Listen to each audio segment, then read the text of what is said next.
What is going on, everyone? This is Eric coming at you from just outside of Hartford, Connecticut. And today we're going to do essentially what's going to be part two of our NFL recap, as we're going to look at the final standings of the 2020 NFL season.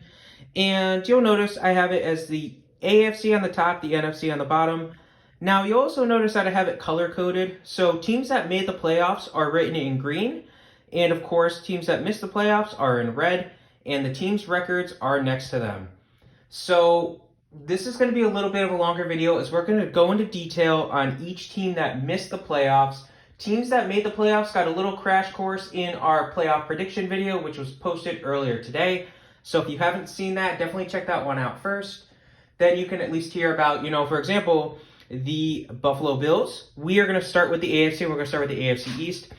So the AFC East winners are the Buffalo Bills with a 13-3 record. Miami came second at 10-6, New England 7-9, and the New York Jets 2-14. So, of course, we already mentioned Buffalo. The Miami Dolphins just missed out on the playoffs, so they actually had a pretty good shot at making the playoffs this year.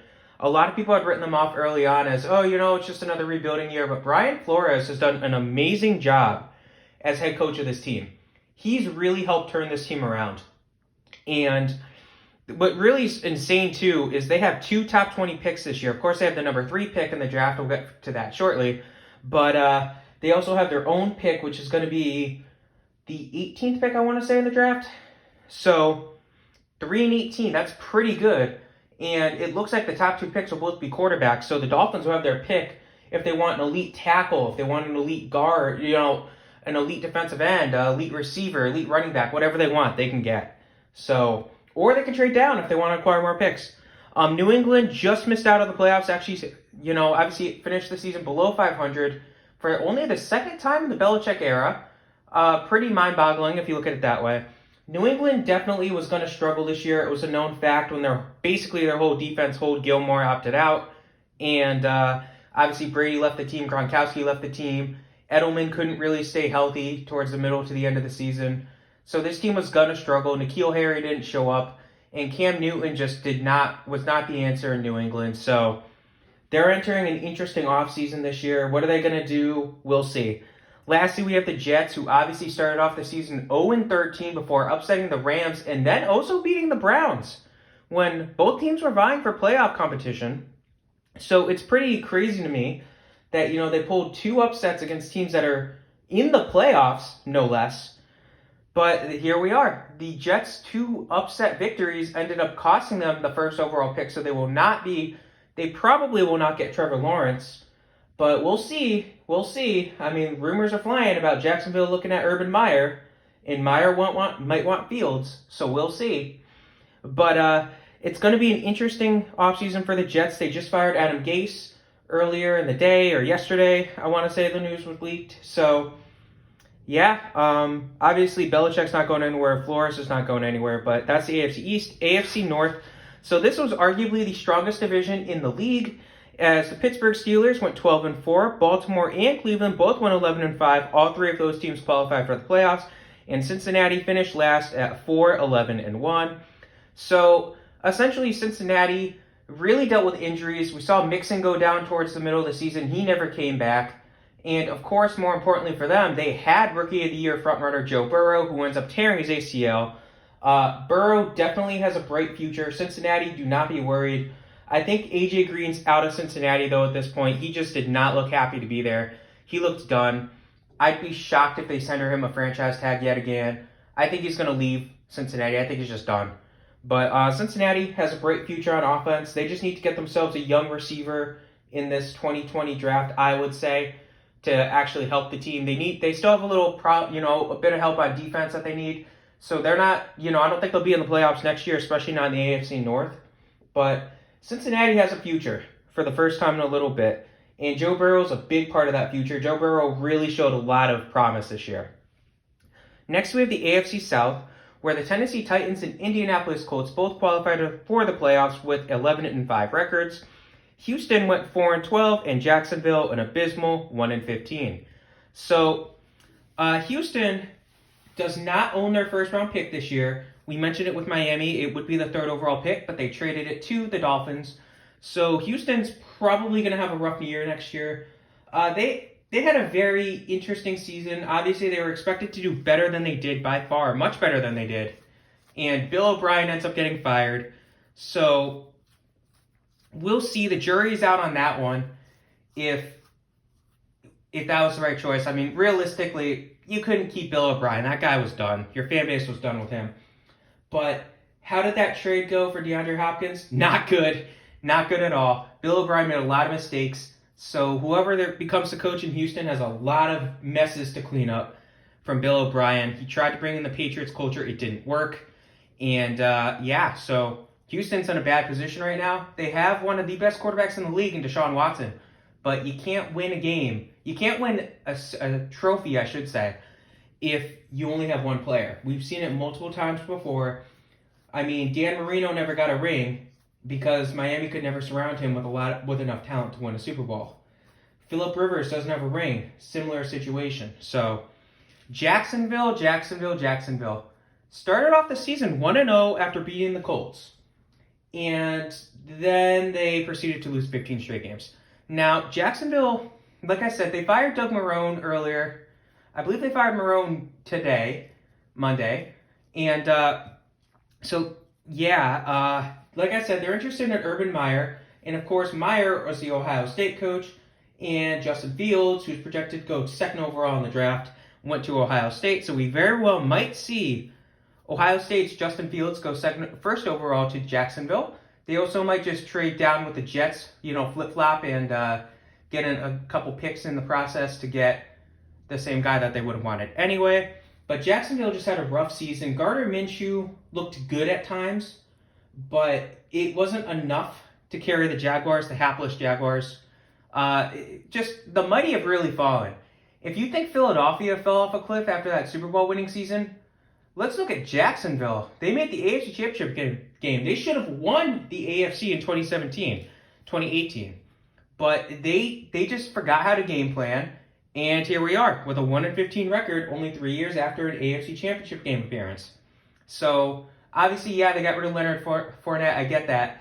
But, no, you shouldn't be a 1-15 team. Jacksonville has a lot of problems right now. So, we'll see. Last, we have the AFC West with Kansas City, of course, running away with this division, going 14-2, easily taking the 1 seed. Then we have the Las Vegas Raiders at 8-8, Los Angeles Chargers 7-9, and the Denver Broncos at 5-11. So the Raiders had a very strange season. Of course, they were the first team to beat the Chiefs and the only team to beat the Chiefs at full strength this year. And they also beat the Saints, but then they almost lost to the Jets and proceeded to lose a ton of games. I think they lost 4 or 5 towards the end of the season. They were in the playoff picture for a while, but then they just really fell apart. The question is it the coaching or was it other positions? We don't know. Derek Carr kind of struggled at times. Derek Carr got hurt in a game, but they should not have beaten the Jets. That was just a fluky, why you rush 8 guys on a Hail Mary? I don't know. But the Raiders breaking in their new stadium with a 500 season, that's solid. That's respectable. I mean, the Raiders were expected to do about 500 anyway. So the Chargers, after yet another disappointing season, going 7-9, just announced that they fired their coach Anthony Lynn. So he's gone. The Chargers definitely have some problems. They need to figure out how to stay healthy. Justin Herbert, though, looking very good as a quarterback. If I'm a Chargers fan, I'm very excited about Herbert. He looks like he could be better than Rivers was. He looks like he might be able to take you to the promised land. Of course, that's saying a lot. You need your team to stay healthy. Mike Williams needs to finally develop as a receiver. Hunter Henry actually had an okay season, but the Chargers defense wasn't really there for most of the time. They started winning towards the end of the season, including the last, Week 17 victory over the Chiefs backups, essentially, but they demolished them, as they should. Chargers probably have an upside, but keep in mind, this is a team that 2 years ago made it far in the playoffs. So we don't know what's going to happen. This team should be better. Lastly, we have the 5-11 Denver Broncos. Denver really just didn't look good this whole season. 2 years in, I think Drew Lock might get one more season, but I won't be shocked to see Denver get rid of Drew Lock at this point, relegate him to a backup role. Really just depressing. But the guy's not healthy, and when he's healthy, he's not playing great. Denver's problems right now are definitely in the quarterback position. They need to get themselves a quarterback. Peyton Manning was the guy, but Peyton Manning was already the guy before he went there. Denver's not going to get another Peyton Manning anytime soon. They might have to just say, okay, blow it up, go for a rebuild. They kind of started, but we'll see with them. They definitely have an interesting team. They're in an interesting position, but obviously you want to see someone like Von Miller continue to compete, but can they continue to compete in Denver? No, I don't believe so. Next, we go to the NFC. And the NFC East, or if you will, the NFC Least, was won by the Washington football team with a 7-9 record. And then the New York Giants and Dallas Cowboys both going 6-10 with Philadelphia, going 4-11-1. So New York, obviously, let me get the controversy out of the way first. So Week 17, Washington at Philadelphia was a Sunday night football game, and Philadelphia kind of put their backup third-string quarterback Nate Sudfeld on the game later on, even though it was a close game. A lot of Giants fans are talking trash about that. All right, guys, look, I'm an Eagles fan, so of course I'm going to have an opinion on it. And I think the Giants should shut up or the fan base should shut up, the players should shut up, because you got slaughtered by a hapless San Francisco 49ers team on your home field. If you beat them, you would have been in the playoffs. So the Giants can just shut up, deal with it. You lost, get over it, season's over. But Daniel Jones just did not have a good second half of the season. He struggled immensely. He was hurt, of course, but he just didn't look that good. He didn't look that comfortable. The offensive line really was a problem for the Giants yet again. They invested some early picks in offensive line help. Andrew Thomas struggled really early on, and he ends up recovering. He ended up finishing the season relatively strong. And, of course, they had Matt Pert, who actually went to UConn. Shout out to Connecticut there. But the Giants they had a lot of problems. And they're a young, talented team that's definitely got a bright future. Dallas and Philadelphia are two very similar stories, but we're going to not group them together here because Dallas lost one player. Obviously, Dak Prescott went down. That essentially ended their season. And, of course, their offensive line had some problems with injuries again. So, needless to say, Dallas, Ezekiel Elliott is not as good as you think he is. He was exposed in 2020 when your line wasn't elite. It was showed that he wasn't the best running back in the game. So Dallas definitely needs to shore up that defense, though. Philadelphia, where to begin? So, like Dallas, they had a lot of injuries. The offensive line, they set a record for 14 different offensive line combinations to open, for starting the season. Keep in mind, that's already when they enter the season without their starting left tackle and their starting right guard. Both of whom, their starting right guard is considered the best right guard in football, the best guard in football. So, they definitely had a lot of problems at O-line. And then, of course, the secondary, the linebacking core, the defensive line, just so many injuries all over the place for Philly. No excuse for going 4-11-1. But, just remember Week 4, Philadelphia, San Francisco. They kept showing the graphics of all the missing injured players from both squads. That basically sums up the Eagles, the Cowboys, and the 49ers seasons very well.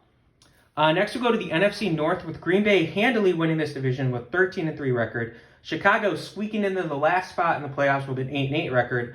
Minnesota going 7-9, Detroit 5-11. So Minnesota, again, they're an interesting team. We don't know how to feel about Minnesota. I don't know how to feel about Minnesota. This team's just so weird. Like, Kirk Cousins is...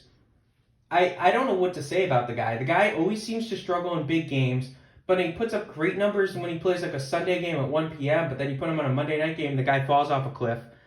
We'll have to see with Kirk Cousins. I don't see him as the true quarterback savior of this team, but they're kind of stuck with him for another year at least because that 3-year fully guaranteed contract they gave him. Obviously, trading Stephon Diggs kind of signaled that the team's giving up, but that was before the 2020 campaign. Here they are going 7-9. We'll see with them. They still have a lot of pieces in place. Lastly, we have Detroit 5-11. Again, Matthew Stafford is not enough to carry a team. Stafford's a very good quarterback, don't get me wrong, but he can't carry a team by himself. You need to get Stafford some help if you want to win. Yes, picking DeAndre Swift was a good move, but honestly, come here, just tell me, if you're not a Lions fan, I'd like for you to list off that team. Any of their offensive players outside of Marvin Jones, DeAndre Swift, and Matthew Stafford. Of course, it's going to be tough. Now, they tried to get players to help out, like Halapulu Vaitai from the Eagles, but he hasn't lived up to his contract. Granted, offensive line, always tough to kind of figure out. So we'll have to see with Detroit. Obviously, they fired Matt Patricia earlier in the season. So that's our, fifth fired coach? Fourth. So, yeah, Detroit obviously is in a weird position. They need to win now because of Stafford. He's almost out of his peak, and they're not in position to do that. So it might be time for Stafford to leave Detroit. Now we have the NFC South, won by the New Orleans Saints with a 12-4 record. Tampa Bay right behind them at 11-5. Carolina 5-11. Atlanta 4-12. So Carolina was not expected to do great this year. Obviously, a new first-year head coach coming from college. Typically, there's a bit of a learning curve coming from college to the NFL. Carolina dealt with it, and then don't forget Christian McCaffrey only appeared in 3 games this year. So, yeah, when your best player misses multiple games due to 2 different injuries, it's never a positive sign. And obviously, too, don't forget they had lost their starting quarterback last year of Cam Newton, and then the guy who came in to replace him, Kyle Allen, he got traded. So, I mean, realistically, the Panthers did about how I was expecting them to do. They're not bad, but they're not good. Luke Kuechly retiring still really hurts that team.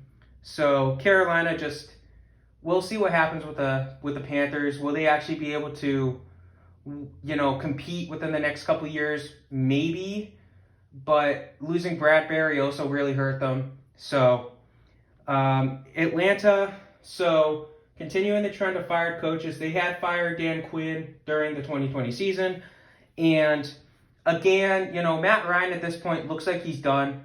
He's still young enough. He could still bounce back. But the problem is Atlanta seems to love investing in offensive players, and that's great. I mean, at one point, I think it was this year, all 11 of their starters on offense were first-round picks. That's great. And they're not bad first-round picks either. I mean, Calvin Ridley, Julio Jones, Matt Ryan, those are not bad first-round picks by any means. But Todd Gurley? Ooh, boy, Todd Gurley fell off a cliff and then some this year. You guys, you're stuck with Todd Gurley right now. That was not a good signing, it looks like. So, RIP if you're a Falcons fan. You thought you could replace DeVante Freeman with Todd Gurley. You'd be getting an upgrade? Sorry. Doesn't always work out like that. So, Atlanta definitely has a couple rough years left, unfortunately. It's really just a shame that you guys made the Super Bowl 2016-17 season and failed to do anything with it. But that's where we are, unfortunately, if you're a Falcons fan. Lastly, we have the NFC West, won by the Seattle Seahawks with a 12-4 record. The LA Rams stuck into the playoffs as well with a 10-6 record. Arizona missed out on the playoffs with an 8-8, and the 49ers went 6-10. So, Arizona, Kyler Murray had a pretty good sophomore season. A lot of people had pegged him to break out like Lamar did his second year. And Murray started off the 2020 campaign pretty strong. He showed a lot of passing ability. I mean, obviously, when you have DeAndre Hopkins, you can do that. So he has a very talented receiving core. The defense is there. Obviously, Budda Baker, one of the best safeties, if not the best safety in the league. Still have Patrick Peterson, who's not what he was 5 years ago, but he's still pretty good. They still have a lot of key players on that team. And it just fell apart. The offense started to struggle and the defense kind of fell apart. And unfortunately, Arizona missed out on the playoffs. Kyler Murray was definitely hurt come week 17. And this team probably would have fallen apart and gotten eliminated in the first round of the playoffs anyway. Arizona definitely has a bright future, though. And the future is definitely bright. It's just a shame that we might not see Fitzgerald next year. He might retire. That would really stink. A lot of people want to see Fitzgerald get a ring, myself included. Lastly, of course, we have the San Francisco 49ers. I'd mentioned them before when I was talking about the NFC East, Dallas and Philly. This team just got hampered with injuries. Obviously, they went into the season. Jimmy Garoppolo was the starter. Guess what? He got hurt yet again. So there goes your starting quarterback. And then your backup just didn't play well. Of course, you lost Nick Bosa and DeForest Buckner during a Week 2 matchup against the Jets. It's just injuries after injuries after injuries for this 49ers team. And it's a shame for the 49ers, but maybe you can finally rebound. Maybe this will be the eye-opening wake-up call that you needed. Maybe it's time to move on from Garoppolo. I mean, the guy just can't stay healthy, which is a shame, but it's where we're at. If you're a 49ers fan, I think you just want to move on from him. Draft a quarterback this year in the draft. It's a strong quarterback class. You can probably move up a bit. If Cincinnati's willing to deal, move back, definitely try to trade up with Cincinnati. If Cincinnati says no and they end up taking a receiver, you might be able to convince Philly to move back a few picks so you can get a quarterback, because Lance there from North Dakota State looking pretty good. He's rising up boards. There's a couple guys just flying up the boards right now that are quarterbacks. I think San Francisco needs to draft a quarterback this year, plain and simple. But that is the NFL final standings for the 2020 season. Again, if the team is in green and made the playoffs, definitely check out the playoffs video. If the team is in red, they were discussed here today. Hope you guys enjoyed this video. Have a good rest of your day.